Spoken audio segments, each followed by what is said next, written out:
Hi everybody, and welcome to your video for the first discussion board topic response. Make sure that you do follow this video in its entirety, as I will be giving you an example of what I am asking for, covering missing requirements and whatnot. Let me go ahead and reverse the camera so that we can see the written instructions and read through them as I add information and expectations. All right. So you're watching this video because you are at step 3A, get the topic prompt and questions for DB4A. It's worth 20 points.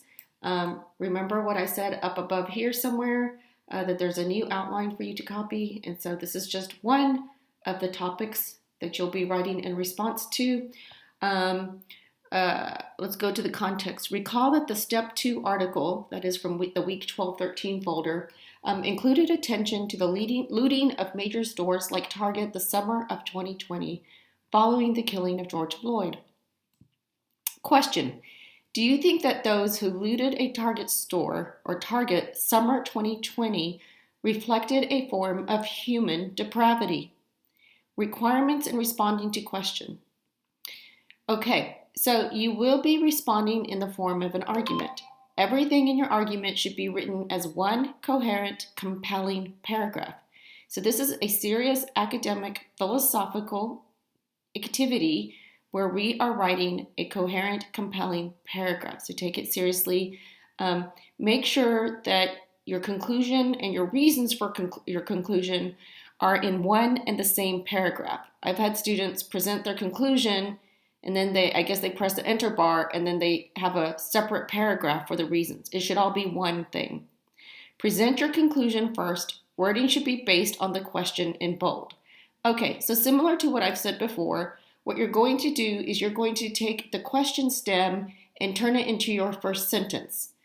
I'm now going to explain what you do if you have a definite position and what you do if you can't decide. So if you have a definite position, then you will say one of the following things for your first sentence. I do think that those who looted a Target summer 2020 reflected a form of human depravity, period, if you think that's the case. Or if you don't think that's the case, then you'll just say, I do not think that those who looted a store summer 2020 reflected a form of human depravity. Now, let's say you're not sure. You can't decide. And maybe you can't decide because you can see both sides of the debate that emerges when you ask different people this question. So then your first sentence would say, it is not rational for me to take a definite position on whether those who looted a Target summer 2020 reflected a form of human depravity. So one thing that I've emphasized is that the reason I have you copy of a sentence, especially in this kind of writing activity, is to make sure that you stay focused and precise, and to really make sure that you're on point when it comes to the rest of what you write, because everything you say beyond the first sentence has to support what you say in the first sentence, right? Has to support means you're giving reasonings, justifications, premises in support of the first statement.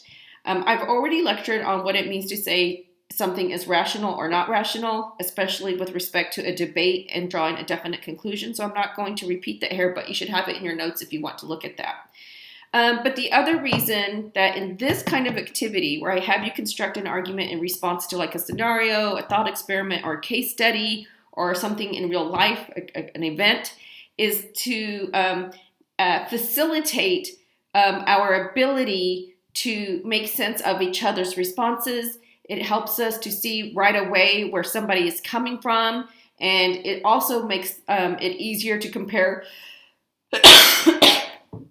and then contrast our own ideas and the angle that each of us has chosen in terms of responding to the question at issue as it has emerged from the context presented. Okay, so let's switch back over to the screen. All right, so now in the same paragraph, you're going to present your reasons for said conclusion. So one of your reasons should be in the form of a definition for depravity.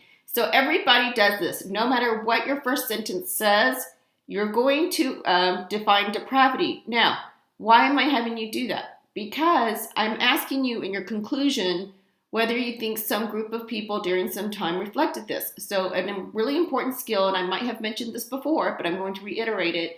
A really important skill is to define fundamental and powerful terms. Since I'm asking you to consider whether a certain group of people during a certain time should be classified as depraved, it is important to define those terms.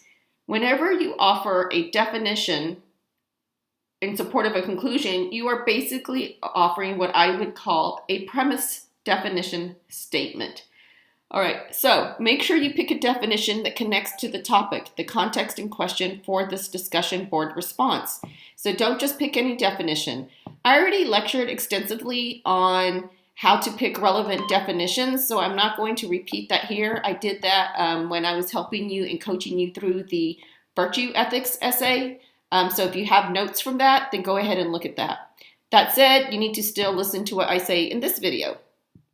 So put the definition in quotation marks verbatim or you will commit plagiarism and get a 0 for this task. Be sure to tell me which online dictionary you are using for the quoted material. Include the URL. Do not include the URL within your paragraph. Just underneath your paragraph, I would like for you to name the dictionary. So like, Macmillan Dictionary, and then provide the URL. You must provide the URL. I want to be able to go and check your definition if I so desire. Your definition cannot have any version of the word depravity in it, like deprave or anything like that. Be sure to incorporate wording from your definition into at least one of your other reason statements. So remember, the definition is itself a reason statement, but that's just the beginning of developing your reasoning.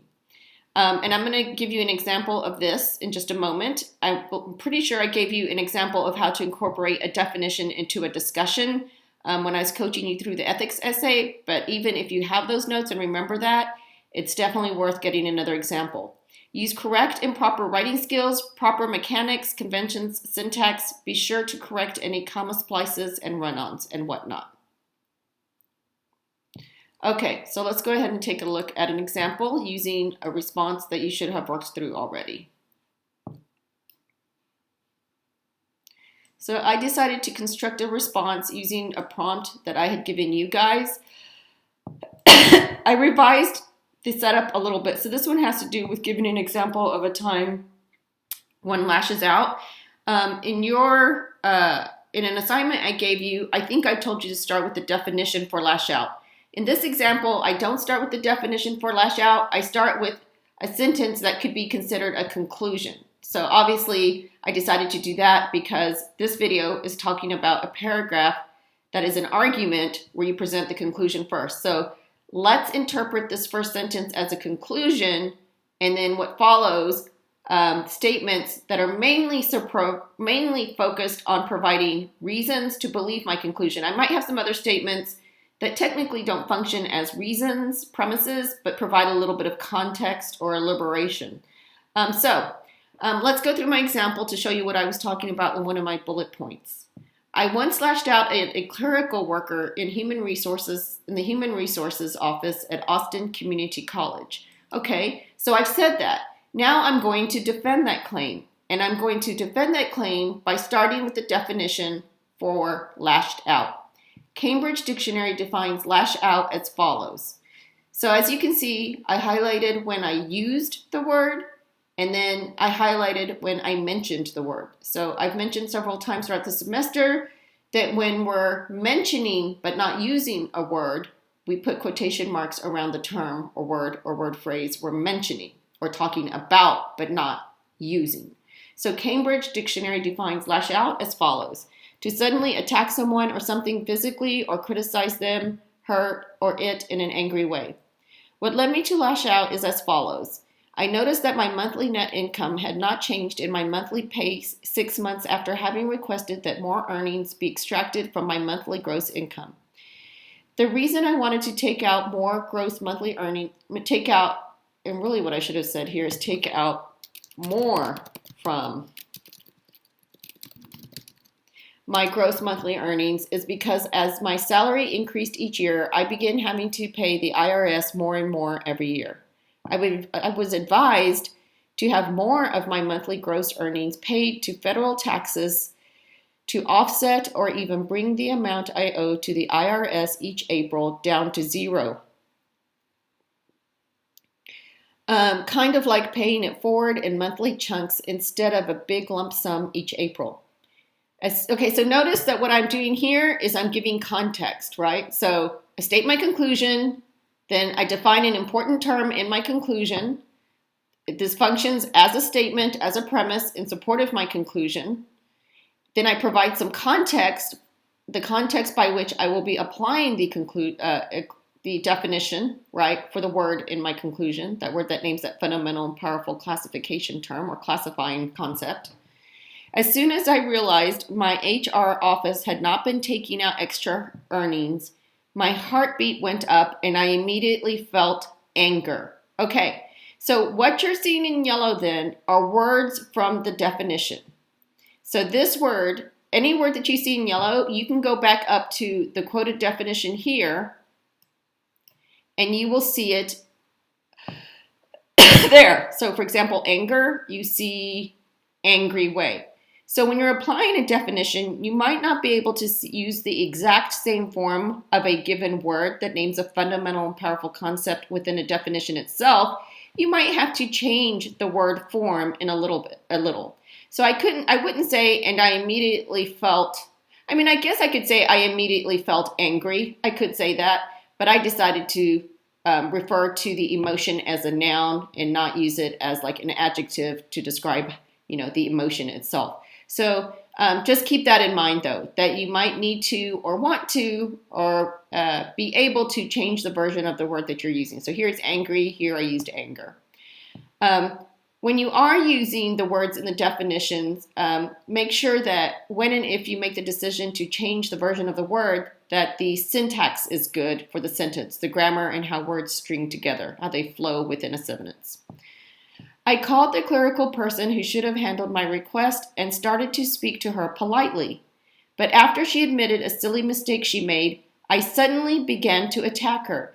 So now you see that I am now explicitly and directly applying keywords that name fundamental and powerful concepts in the definition and applying them, embedding them directly, explicitly, weaving them into the context and what occurred within this context.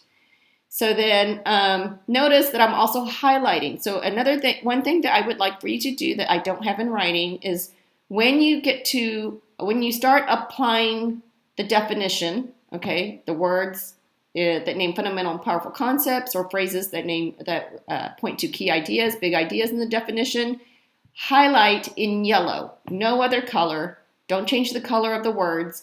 Highlight in yellow and put quotation marks around words that I can find some version of or phrases in the quoted definition that you cite earlier in your argument construction. Physically attack her, but verbally attack her. And so here, I forgot to put quotation marks. So even if you have to change the word slightly, like here, I decided to say anger instead of angry, you still put quotation marks around it. I highlighted verbally, even though it's not technically in the definition. If you look at the definition, it says criticize. Now, of course, you can criticize in writing, but you can also criticize verbally. And so I highlighted verbally because it links back to criticize. So notice that I still have this concept, criticize, in mind, even if I haven't not used it. And because I know that when I say verbal attack, I'm thinking of criticizing, that's why I decided to also highlight verbally. Now, I should not have her highlighted because her is not in the definition, that's the subject, right? Or the object of my lashing out. You see, I began to use sharp words to criticize. Notice what this says up here. What does it says? To criticize, okay? Her ability to meet a basic responsibility she had, this was in the past. If she's still there, I could say has, in processing the kind of request I had made 6 months earlier. I was even expressing my anger by using a somewhat demeaning tone, like I was a parent and she was a child.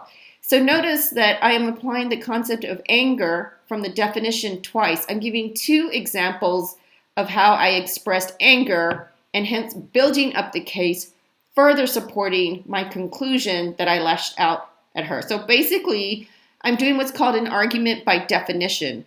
I make a conclusion about some word or concept applying to some event. I define the concept, and then I apply the concept to details of the event mentioned in the conclusion. So an argument by definition. You see, okay, so then I have, I was even expressing my anger. Okay, so I already said that. I felt bad that she was crying, but I do think my angry criticism is understandable, especially since the mistake meant I would have to pay the IRS at least $3,000 when it came time to file with the IRS the next tax season.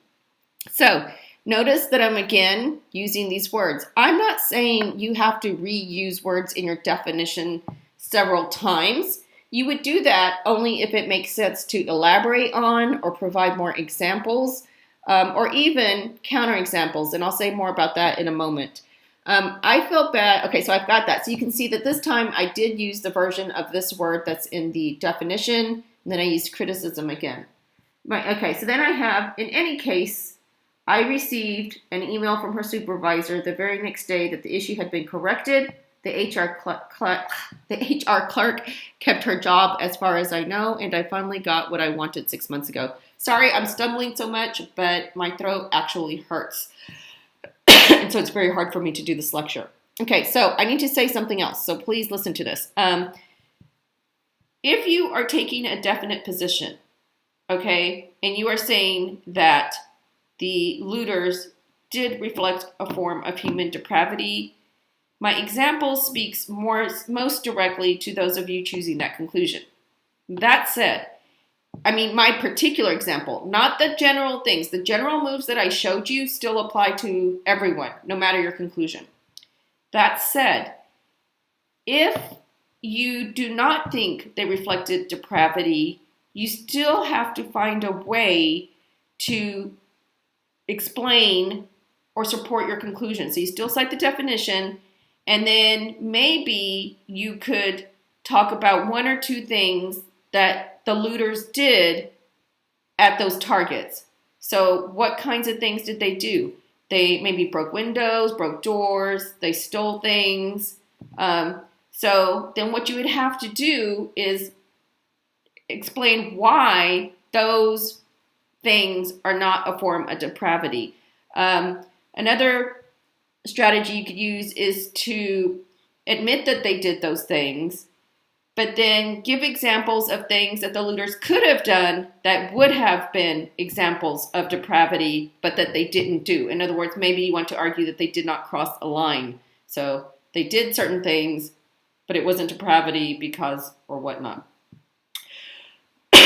If you say that it's not rational for you to take a definite position, then, and it's based on you seeing two different sides with opposing conclusions, then for that one, after you give your definition for depravity, you are going to have to argue for one side. So you'll say that they did reflect a form of depravity, and then give me one or two reasons in support of that. Find some way. You don't have to write as much, but write one or two sentences where you incorporate the definition into your support for the conclusion that they did reflect depravity.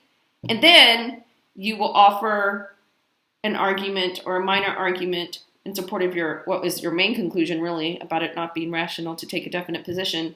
Then you will argue for the opposite side. You will say that it was that they were not right being depraved, or that the looters did not reflect depravity, and then you will write 2 to 3 sentences explaining why you don't think that their actions and those things that they did reflected depravity. And again, there you could give an example of one example maybe of how they could have reflected depravity but did not.